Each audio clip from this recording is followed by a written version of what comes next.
안녕하세요. 경제학장 박사입니다. 여러분, 해외 직구할 때 관세라는 거 그냥 물건값에 붙는 세금 정도로만 생각하셨죠? 근데요, 사실 그 작은 세금 하나가 나라 경제 전체를 흔들 수도 있는 엄청난 나비 효과를 불러일으키거든요. 지난 시간에는 우리가 부분균형 분석이라고 해서 마치 숲속의 나무 한 그루만 보는 것처럼 특정 시장만 딱 떼어서 봤잖아요.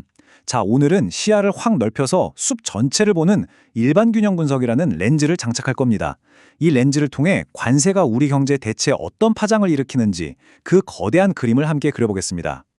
자, 그럼 본격적으로 시작하기 전에 이거 한번 생각해보죠. 나라가 수입품의 관세를 땅 하고 매겼어요. 그럼 그냥 수입품 가격만 오르고 끝일까요? 아닐 겁니다. 이게 사실은 국내 일자리부터 시작해서 수출, 심지어 우리 월급 봉투에까지 영향을 미치는 거대한 연쇄 반응의 첫 단추일 수 있다는 거죠. 과연 그럴까요? 그 답을 찾으려면요, 우리가 세상을 보는 방식을 완전히 바꿔야 해요. 지금까지의 부분 균형 분석은 말 그대로 숲속에서 나무 한 그루만 뚫어져라 쳐다보는 거였어요. 하지만 이제 우리는 헬리콥터를 타고 하늘로 쫙 올라갈 겁니다. 그래서 경제라는 이 거대한 숲이 전체적으로 어떻게 얽혀서 돌아가는지 그걸 조망하는 일반 균형 분석의 눈을 갖게 될 거예요. 이 두 가지 관점의 차이가 경제를 이해하는 깊이를 완전히 바꿔놓을 겁니다. 자, 오늘 우리가 함께 살펴볼 내용들입니다. 먼저 소국의 경우부터 시작해서요. 그 다음엔 힘센 대국은 뭐가 다른지, 그리고 아주 흥미로운 최적관세라는 딜레마도 들여다볼 겁니다. 마지막으로는 이론이 현실에서 어떻게 나타나는지, 바로 미국과 중국의 무역 분쟁 사례까지 쭉 훑어볼게요. 그럼 출발해볼까요? 좋습니다. 첫 번째 주제로 바로 들어가 보죠. 가장 기본 모델부터 시작할게요. 국제시장이 거대한 바다라고 한다면 여기서 말하는 소국은 파도를 만들기는커녕 그냥 파도에 따라 흘러가야 하는 작은 조각배 같은 나라를 말해요. 다시 말해서 국제시장에서 정해진 가격을 그냥 받아들일 수밖에 없는 그런 나라의 경우를 먼저 살펴보겠습니다. 자, 그래프가 나왔네요. 좀 복잡해 보이죠? 괜찮습니다. 저랑 같이 하나씩 뜯어보면 아무것도 아니에요.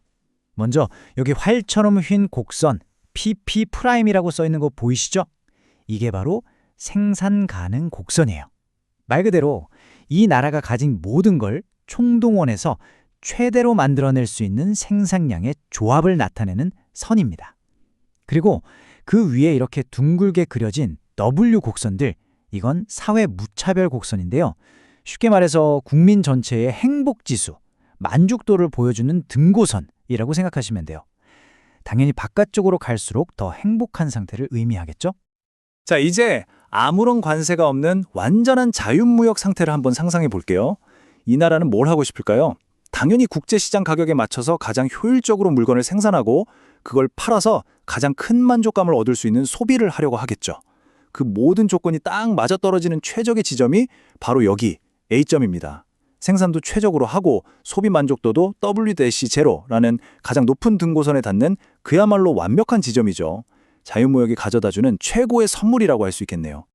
그런데 여기에 관세가 딱 끼어들면 모든 게 엉망이 되기 시작합니다. 보세요.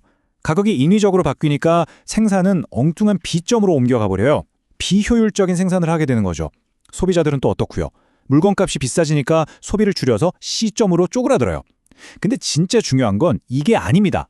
생산과 소비가 둘 다 왜곡되면서 결국 나라 전체 행복지수가 어떻게 됐죠? W'T라는 더 안쪽에 낮은 등고선으로 툭 떨어져 버렸어요. 간단히 말해서 나라 전체가 더 불행해지고 가난해졌다는 뜻입니다. 자, 그럼 정리해 볼까요? 소국의 경우 관세는 이득은 하나도 없이 딱 두 가지 나쁜 효과만 가져옵니다. 바로 생산 왜곡과 소비 왜곡이죠. 그 결과는 뭐다? 국가 전체의 후생, 즉 국민들의 행복 총량이 줄어드는 명백한 손해라는 겁니다.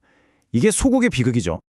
자, 지금까지는 국제시장에서 힘없는 소국의 어떻게 보면 좀 슬픈 이야기였어요. 그런데 만약에 이 나라가 미국이나 중국처럼 세계 시장을 쥐락펴락할 수 있는 대국이라면 어떨까요? 판이 완전히 180도 달라집니다. 여기서 정말 중요한 개념이 하나 나옵니다. 바로 교역 조건이라는 건데요. 용어가 어렵다고 쫄 필요 전혀 없습니다. 아주 쉬워요. 뭐냐면 우리나라가 자동차 한 대 수출해서 옛날에는 바나나 100상자를 사왔는데 이제는 120상자를 사올 수 있게 됐다. 이게 바로 교역 조건이 좋아진 거예요. 즉, 우리 수출품의 몸값이 올라갔다고 생각하시면 됩니다. 같은 걸 팔아도 더 많은 걸 사올 수 있는 힘, 그게 바로 교역 조건입니다. 경제학자들이 이 상황을 설명할 때 오퍼 곡선이라는 걸 써요.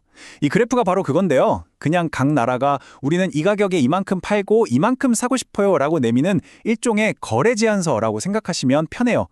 두 나라의 제한서가 딱 맞아떨어지는 지점, 바로 여기 A점에서 자유로운 무역이 성사되고 그때의 세계 가격, PW가 결정되는 거죠.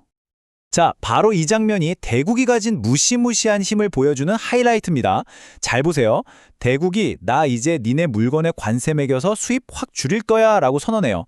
그럼 세계 시장에 그 물건이 어떻게 될까요? 남아돌겠죠? 그럼 가격은? 당연히 떨어집니다. 바로 이거예요. 대국은 관세를 무기 삼아서 국제 가격 자체를 자기한테 유리하게 조작할 수 있는 힘이 있는 겁니다. 그래서 균형점이 C로 이동하고 아까 말한 교역 조건이 개선되면서 혼자 이득을 챙기는 거죠. 이렇게 자기 마음대로 가격을 주무를 수 있는 힘이 있다 보니 대국들은 아주 달콤한 유혹에 빠지게 됩니다. 이걸 잘만 이용하면 우리한테 가장 이득이 되는 관세율이 있지 않을까? 이게 바로 최적 관세라는 개념의 시작입니다. 이 그래프가 보여주는 건 사실 좀 무서운 얘기예요. 이론적으로 대국이 자기 힘을 이용해서 상대방을 최대한 쥐어짜고 자국의 이익은 최대로 끌어올리는 그런 완벽한 관세율을 수학적으로 계산해낼 수 있다는 거거든요. 한마디로 남의 주머니를 털어서 네 배를 불리는 가장 효율적인 방법을 찾아낼 수 있다는 뜻이죠. 그럼 이런 생각이 들죠. 아니, 이렇게 좋은 방법이 있으면 왜 다들 안 쓰는 거지? 왜 세상은 서로 최저관세 매기면서 싸우는 아수라장이 아닐까 하고 말이죠. 답은 아주 간단하면서도 섬뜩합니다. 바로 보복 때문이죠. 생각해보세요. 내가 이득을 보는 만큼 상대방은 정확히 그만큼 손해를 봐요. 누가 자기 뺨 때리는데 가만히 있겠어요? 당연히 상대방도 똑같이 관세로 반격해 올 겁니다. 그리고 그 순간 모두가 패배하는 파멸적인 무역전쟁이 시작되는 겁니다. 자, 그럼 이 무시무시한 이론이 현실에서는 어떻게 펼쳐졌는지 가장 대표적인 사례를 한번 들여다볼까요? 바로 미국과 중국의 이야기입니다. 우리가 목격했던 그 미중 무역 분쟁, 그게 어느 날 갑자기 툭 튀어나온 게 아니에요. 사실은 G1, G2 이 두 거대 국가 사이에 오랫동안 쌓여왔던 불만과 갈등이 임계점을 넘어 결국 관세라는 형태로 폭발한 사건이었죠. 이 표를 좀 보세요. 미국이 때리면 중국이 바로 맞받아치고 또 때리면 또 맞받아치고 정말 눈에는 눈, 이에는 이 식으로 관세 전쟁이 점점 더 커지는 걸 볼 수 있죠. 이게 바로 우리가 앞에서 얘기했던 보복 관세의 악순환이 현실에서 그대로 나타난 모습입니다. 이론이랑 똑같죠? 그럼 여기서 다시 이론으로 돌아와서 질문을 던져봐야 합니다. 과연 미중 양국이 주고받은 이 관세 폭탄들은 자국의 이익을 위한 최적 관세를 찾으려는 고도의 전략이었을까요? 아니면 그냥 감정 싸움에 휩쓸려서 결국 둘 다 손해보는 치킨 게임을 시작한 걸까요? 자, 오늘 정말 많은 이야기를 나눴네요. 힘없는 소국의 이야기에서 시작해서 세계를 주무르는 대국들의 힘겨루기, 그리고 실제 무역전쟁까지 꽤 긴 여정을 함께 했습니다. 오늘 내용 솔직히 조금 어려웠을 수도 있어요. 인정합니다. 하지만 이걸 이해했다는 건 여러분이 이제 엄청난 무기를 하나 장착했다는 뜻이에요. 앞으로 뉴스를 볼 때 그냥 미국이랑 중국이 또 싸우네? 이게 아니라 그 헤드라인 뒤에 숨겨진 경제적인 힘의 논리를 꿰뚫어 볼 수 있는 그런 눈을 갖게 되신 겁니다. 국제경제학, 사실 처음엔 정말 거대한 벽처럼 느껴질 수 있어요. 하지만 오늘 우리가 한 것처럼 아무리 복잡해 보이는 문제도 차근차근 하나씩 쪼개서 들여다보면 결국 그 핵심 원리를 이해할 수 있습니다. 그리고 그 순간 세상을 움직이는 힘을 내 손으로 분석하고 있다는 짜릿한 즐거움을 느끼게 되죠. 포기하지만 않으면 됩니다. 마지막으로 이 질문을 던지면서 마무리하겠습니다. 이제 여러분은 어느 나라가 관세를 부과했다는 뉴스를 보면 어떤 생각을 하시게 될까요? 아마 단순히 세금이 올랐구나 해서 그치지 않을 겁니다. 그 뒤에서 벌어지는 생산의 왜곡, 소비의 왜곡, 그리고 보복이라는 거대한 파도까지 그 모든 역학관계를 머릿속으로 그리실 수 있게 될 거예요. 세상을 보는 여러분의 렌즈는 오늘 이 시간부로 완전히 업그레이드 되었습니다.